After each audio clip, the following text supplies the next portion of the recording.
साल 2001, Etna, new Hampshire. मतलब एक ऐसा शहर जहां लोग शायद ही कभी रात को अपने घर का दरवाजा लॉक करते हों। बिल्कुल। एक बहुत ही शांत और सुरक्षित एकेडमिक बुलबुला, जहां शायद सबसे बड़ी हलचल किसी रिसर्च पेपर को लेकर होने वाली बहस होती थी। हाँ, लेकिन जनवरी की एक दोपहर इस सुरक्षित बुलबुले के बीच डार्टमाउथ कॉलेज के दो बहुत ही सम्मानित प्रोफेसरों की उनके ही स्टडी रूम में हत्या कर दी जाती है, वो भी बेहद क्रूरता से। और कोई दुश्मनी नहीं थी उनकी किसी से, कोई चोरी भी नहीं हुई। सही कहा, एक ऐसा क्राइम जिसने पूरे देश को झकझोर कर रख दिया। आज की इस चर्चा में हमारा मिशन सिर्फ इस घटना की क्रूरता पर बात करना नहीं है। हम ये डिकोड करने वाले हैं कि कैसे फोरेंसिक साइंस जैसे कि एलसीवी केमिकल और डेटा लॉजिस्टिक्स ने इस नामुमकिन सी दिखने वाली पहेली को सुलझाया। और उससे भी ज्यादा चौंकाने वाली बात यह है कि हम उस डार्क साइकोलॉजी की गहराई में जाएंगे जो दो बिल्कुल आम बिना किसी क्रिमिनल रिकॉर्ड वाले टीनेजर्स को इस हद तक ले गई। एग्जैक्टली। कैसे महज रोमांच की तलाश और दोस्तों के बीच की खतरनाक पीयर केमिस्ट्री एक जानलेवा कॉकटेल बन गई। तो शुरुआत उस क्राइम सीन से करते हैं। घर के अंदर का नजारा बहुत ही खौफनाक था। सुजैन जो जर्मन स्टडीज की चेयर थी और हाफ जो अर्थ साइंसेस के प्रोफेसर थे, दोनों की चाकुओं से गोद कर हत्या की गई थी। बाप रे। हाँ, सुजैन को 11 बार और हाफ को 10 बार चाकू मारा गया था और उनके गले भी काटे गए थे। फोरेंसिक और साइकोलॉजिकल प्रोफाइलिंग की भाषा में इसे ओवरकिल कहा जाता है। ओवरकिल मतलब जरूरत से ज्यादा हिंसा, है ना? आमतौर पर ऐसा तब होता है जब कातिल का शिकार के साथ कोई बहुत ही गहरा व्यक्तिगत रिश्ता हो, बहुत ज्यादा नफरत या गुस्सा। बिल्कुल वही तो बात है। लेकिन यहां तो ऐसा कुछ था ही नहीं। और जो चीज इस सीन को पूरी तरह से रहस्यमय बना रही थी वो ये कि घर में कहीं भी कोई तोड़फोड़ नहीं हुई थी।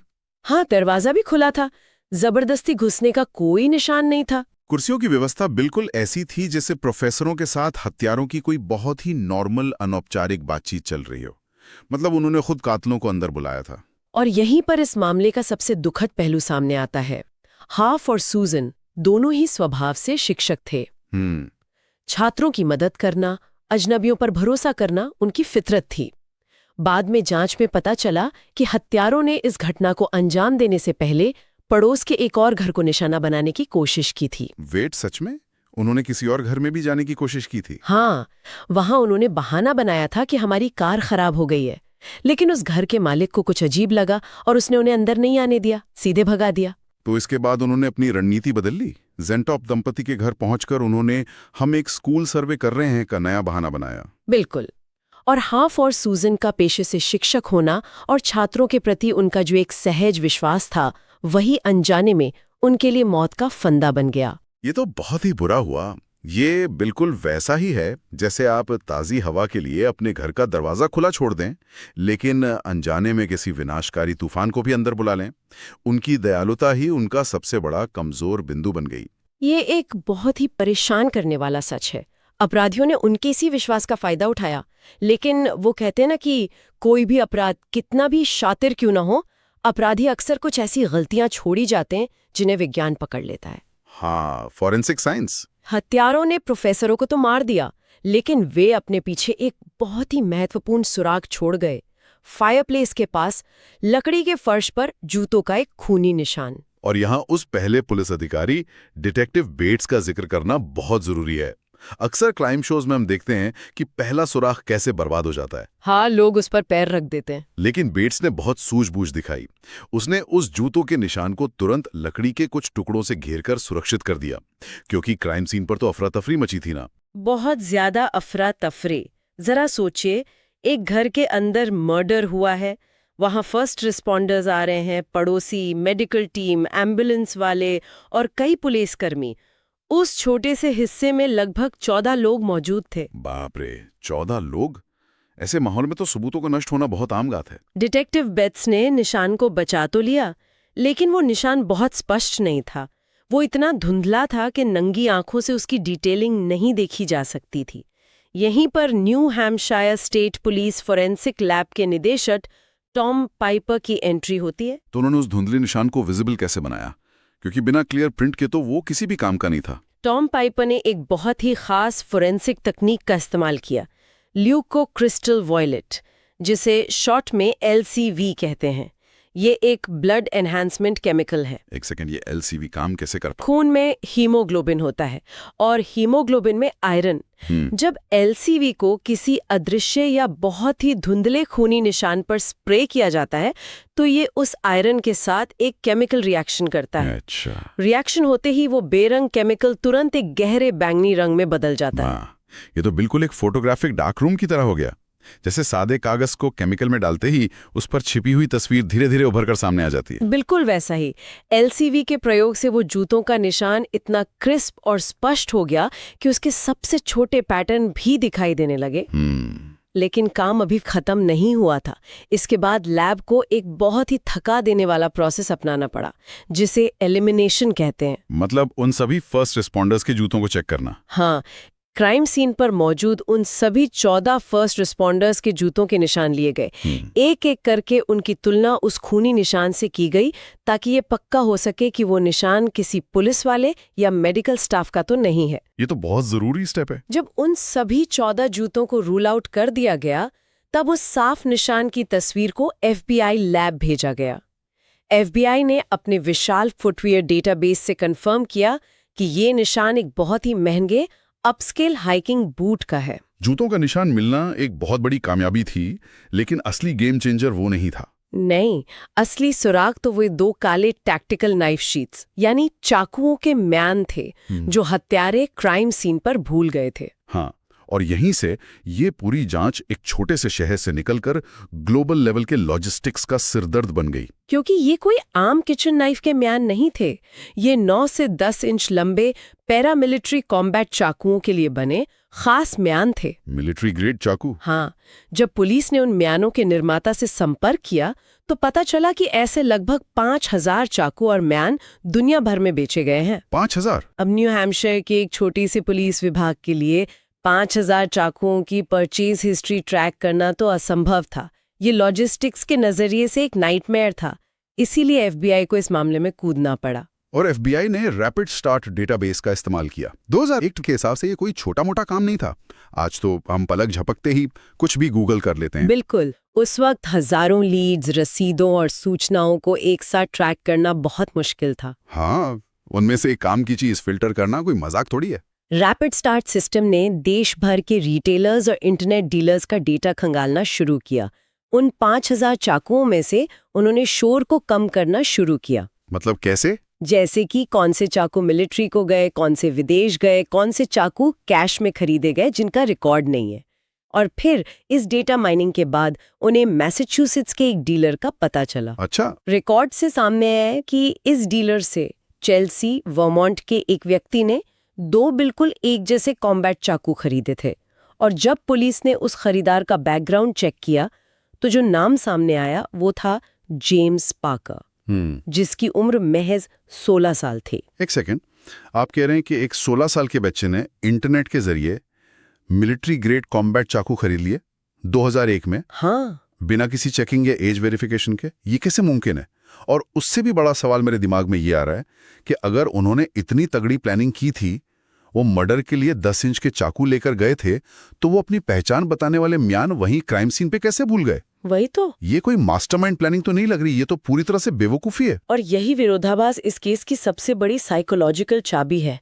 FBI प्रोफाइलर ने भी शुरुआत में ही ये बात पकड़ ली थी। क्या पकड़ा था उन्होंने? हत्यारों ने जो क्रूरता दिखाई, जो ओवरकिल किया, वो किसी हार्डकोर क्रिमिनल जैसा था।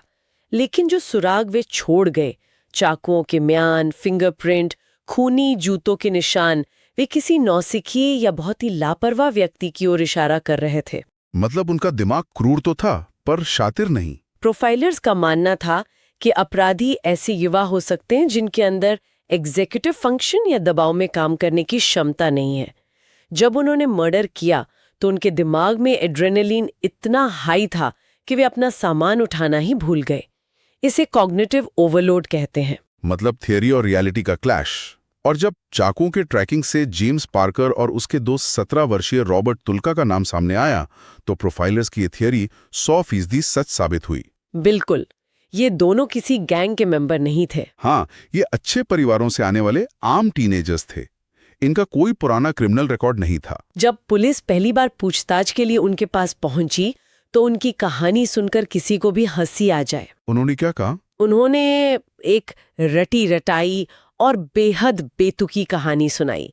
पुलिस ने जब उन चाकुओं के बारे में पूछा तो उन्होंने कहा कि हाँ, हमने वो चाकू खरीदे थे रॉक क्लाइंबिंग के लिए। क्या?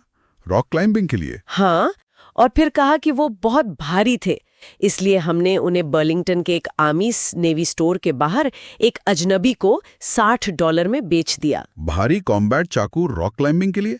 और फिर एक रैंडम अजनबी को सस्ते में बेच देना? कोई भी पुलिस वाला इस पे यकीन नहीं करेगा। बिल्कुल नहीं। जब पुलिस पार्कर से बात कर रही थी तो तुलक से भी अलग से पूछताछ की गई और उसने भी शब्दशः बिल्कुल वही कहानी दोहराई। इतनी रटी हुई कहानी कि शक होना लाजमी था। पुलिस के पास उस वक्त तुरंत गिरफ्तार करने का वारंट नहीं था, लेकिन उन्होंने तुलक के जूतों के निशान और पार्कर के फिंगरप्रिंट ले लिए। उसी रात जब फोरेंसिक लैब ने एलसीबी वाले उस साफ निशान से तुलक के जूतों को मैच किया और फिंगरप्रिंट्स को मिलाया तो सब कुछ मैच हो गया। तो फिर उन्होंने अरेस्ट क्यों नहीं किया तुरंत? लेकिन जब तक पुलिस उन्हें पकड़ने जाती, वो दोनों लड़के भाग चुके थे। रातों रात भागने की योजना। उन्होंने अपना नाम सैम और टाइलर रख लिया, ट्रक ड्राइवरों से लिफ्ट मांगी और पूरे देश को पार करते हुए कैलिफोर्निया भागने की कोशिश की। हाँ, लेकिन देश भर में अलर्ट जारी हो चुका था। और आखिरकार इंडियाना के एक ट्रक स्टॉप पर पुलिस ने उन्हें दबोच लिया। अब यहां आकर एक बहुत ही डरावना सवाल खड़ा होता है। बाहर से सब कुछ एकदम नॉर्मल दिख रहा था, दोनों की बैकग्राउंड एकदम साफ सुथरी थी, तो अचानक उनके अंदर ये कौन सा लावा फटा जिसने ओवरकिल जैसा क्रूर रूप ले लिया? इसका जवाब हमें मनोविज्ञान की गहराई में मिलता है। FBI प्रोफाइलर जिम फिट्जराल्ड ने इस केस का बहुत बारीकी से विश्लेषण किया। उन्होंने क्या बताया? जब पुलिस ने जांच की तो पता चला कि इस मर्डर में कोई भी तार्किक मकसद नहीं था। न तो कोई दुश्मनी थी, न ही उन्हें ज़ेंटअप दंपत्ति से कोई पैसा मिला था। जब कोई लॉजिकल मोटिव नहीं होता तो जांचकर्ता युवापन या टीनेज साइकोलॉजी की तरफ देखते हैं। किशोरों का दिमाग, खास तौर पर जो हिस्सा सही और गलत या रिस्क और कॉन्सिक्वेंस के बीच का फर्क तय करता है, जिसे प्री फ्रंटल कॉर्टेक्स कहते हैं, वो उस उम्र में पूरी तरह से विकसित नहीं होता है। लेकिन एक सेकंड, प्री फ्रंटल कॉर्टेक्स तो दुनिया के हर 16-17 साल के बच्चे का विकसित होता है। हर टीनेजर विद्रोही होता है, रिस्क लेता है। हाँ, ये तो है। लेकिन हर बच्चा जाकर किसी की 10-11 बार चाकू मारकर हत्या तो नहीं कर देता। इन दोनों ने ही ऐसा क्यों किया? बहुत ही वाजिब सवाल है। पूछताछ में पार्कर ने बताया कि वे वर्मोंट के अपने छोटे से शहर की उबाऊ जिंदगी से बुरी तरह बोर हो चुके थे। बोर हो चुके थे? हाँ, उनका असली मास्टर प्लान किसी के घर में घुसकर $10,000 चुराना, उनके ATM कार्ड लेना और फिर ऑस्ट्रेलिया भाग जाना था। लेकिन सबसे खौफनाक बात ये थी कि जब पार्कर ने पुलिस को ये सब बताया तो उसके चेहरे पर कोई पछतावा या भावना नहीं थी। बाप रे। उनका मकसद किसी खास व्यक्ति को मारना नहीं था, बल्कि वे सिर्फ हिंसा का रोमांच यानी थ्रिल महसूस करना चाहते थे। ये बोरियत वाली बात मुझे बहुत अजीब लगती है। मतलब बहुत से किशोर बोर होते हैं, वीडियो गेम खेलते हैं या कोई शरारत करते हैं। सही बात है। यहां मुझे ऐसा लगता है कि उनकी पेयर केमिस्ट्री, यानी उन दोनों के बीच का जो खतरनाक तालमेल था, वो एक केमिकल कैटलिस्ट की तरह काम कर रहा था। आप बिल्कुल सही दिशा में सोच रहे हैं। साइकोलॉजी में एक टर्म है फॉली या ड्यू, जिसका मतलब है शेयर्ड साइकोसिस। शेयर्ड साइकोसिस? हाँ, अकेले जेम्स पार्कर और रॉबर्ट तुलक शायद सिर्फ दो आम, थोड़े भटके हुए टीनेजर ही रहते। पार्कर एक फॉलोअर था, जबकि तुलक ज्यादा डोमिनेटिंग और अग्रेसिव था। अच्छा, तो एक लीडर और एक फॉलोअर। बिल्कुल। जब वे दोनों एक साथ आए तो उनके बीच के इस पेयर केमिस्ट्री ने उन्हें रेडिकलाइज कर दिया। एक दूसरे की हिंसक और डार्क फैंटेसीज को हवा देकर उन्होंने उस नैतिक सीमा को पार कर लिया जिसे कोई एक अकेला शायद कभी पार ना करता। ये बहुत ही डरावना है। दोनों ने मिलकर अपनी एक अलग ही रियलिटी बना ली थी, जहां किसी की जान लेना सिर्फ एक टास्क था, एक थ्रिल था। ये सुनकर रोंगटे खड़े हो जाते हैं। एक तरफ हैफ और सुजैन ज़ेंटोप थे, जिनका पूरा जीवन ज्ञान बांटने, दूसरों पर भरोसा करने और छात्रों की मदद करने में बीता। और दूसरी तरफ पार्कर और तुलक की वो खोखली, भावनाहीन मानसिकता, जिसने महज कुछ रोमांच के लिए, महज बोरियत मिटाने के लिए उनकी जान ले ली। ये एक बहुत ही दर्दनाक कंट्रास्ट है।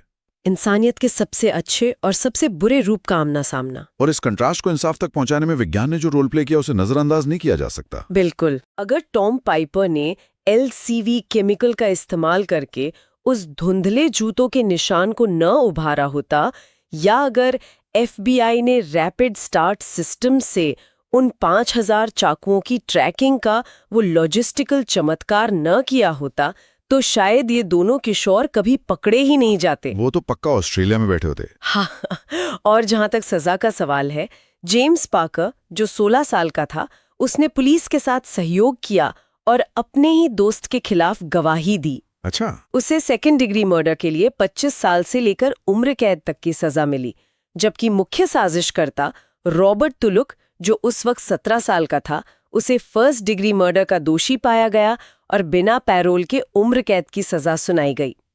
इस पूरी घटना के सारे पहलुओं को डिकोड करने के बाद एक ऐसा सवाल मन में आता है जो आसानी से पीछा नहीं छोड़ता। इस केस ने दिखाया कि कैसे क्राइम हमेशा अंधेरी गलियों से नहीं आता। कभी कभी वो आपके घर के दरवाजे पर स्कूल सर्वे के नाम पर दस्तक दे सकता है। सही कहा। और आज की इस चर्चा को खत्म करते हुए मैं एक विचार छोड़ना चाहता हूं। यदि एक अविकसित किशोर मस्तिष्क और दोस्तों के बीच की हानिकारक पीयर केमिस्ट्री आपस में मिलकर बिना किसी पहले के वार्निंग साइन के किसी की नैतिक चेतना को पूरी तरह से नष्ट कर सकते हैं, तो हमारे आसपास ऐसे कितनी और सामान्य सी दिखने वाली दोस्तियां होंगी। कितने ऐसे शांत दिखने वाले टीनेजर्स होंगे जो शायद किसी सही ट्रिगर का इंतजार कर रहे हैं और जिनमें ऐसा ही खामोश विनाशकारी तूफान छिपा हो सकता है। ये एक ऐसा विचार है जो वाकई हमें अपने आसपास के रिश्तों और इंसान की डार्क साइकोलॉजी पर दोबारा सोचने के लिए मजबूर कर देता है। बिल्कुल। और इसी सोच के साथ हम आज की अपनी इस गहन चर्चा को यहीं विराम देते हैं। उस खुले दरवाजे की तरह जो हमने शुरुआत में देखा था, कभी कभी सबसे खतरनाक तूफान वहीं से आते हैं जहां से हमें उनकी सबसे कम उम्मीद होती है।